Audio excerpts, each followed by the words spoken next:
اور ابو ہریرہ رضی اللہ تعالی عنہ اسلام لانے کے بعد انہوں نے اپنے آپ کو اسلام کے لیے وقف کر دیا، تعلیم کے لیے۔ آپ نبی صلی اللہ علیہ وسلم کے جو پیارے صحابہ تھے، اصحاب صفہ، ان میں شامل ہو گئے، ان کے ساتھ رہنے لگے۔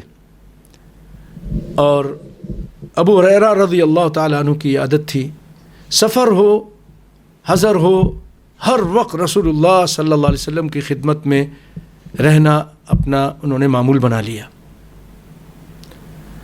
اور جو بات آپ سے سنتے اس کو اپنے ذہن میں بٹھا لیتے۔ لیکن کچھ عرصے کے بعد انہوں نے محسوس کیا کہ میں جو باتیں یاد کرتا ہوں ان میں سے بعض چیزیں میں بھول جاتا ہوں۔ تو نبی صلی اللہ علیہ وسلم سے اس کی شکایت کی، تو آپ صلی اللہ علیہ وسلم نے فرمایا کہ تم اپنی چادر بچھاؤ۔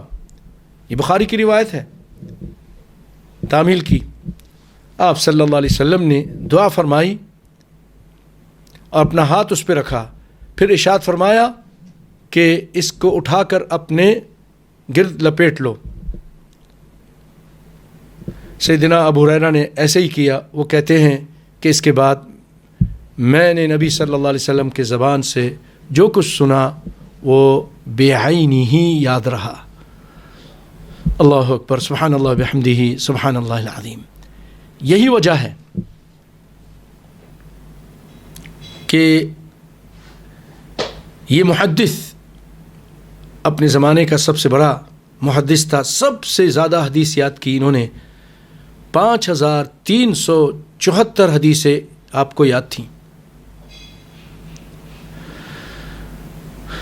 امام ذہبی ان کے بارے میں فرماتے ہیں، اخذ عن النبی صلی اللہ علیہ وسلم علما طیبا مبارکا فیہ لم یلحق بکثرتہ۔ اتنا علم حاصل کیا، اتنی حدیثیں یاد کی کہ کوئی ان تک نہیں پہنچ سکا۔ بعض لوگ آج بھی اعتراض کرتے ہیں، کہتے ہیں یہ تو خیبر میں مسلمان ہوئے، ان کو اتنی حدیثیں کیسے آ گئیں؟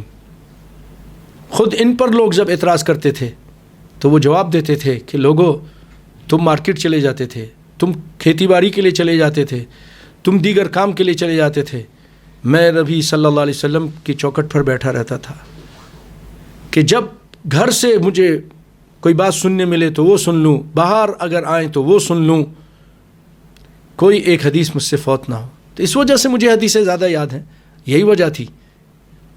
آپ صلی اللہ علیہ وسلم کی دعا بھی تھی۔ اور